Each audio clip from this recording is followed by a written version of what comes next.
Hello friends, വണ്ടിയുടെ AC complaint ആയിരിക്കുകയാണ്.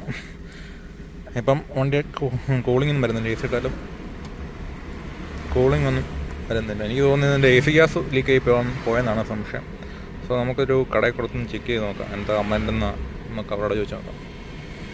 AC ഇല്ലാതെ പൊതുവെ പാടാണ് ഈ വണ്ടിയൊക്കെ ഇട്ട് നടക്കുന്ന. ഈ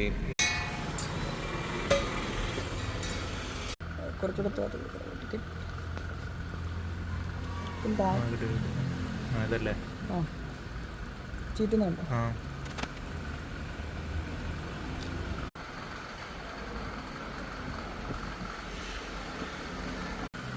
നിലവിൽ വണ്ടിയുടെ വാൾവിൻ്റെ അടുത്ത പിന്ന് കംപ്ലൈൻ്റാണ്.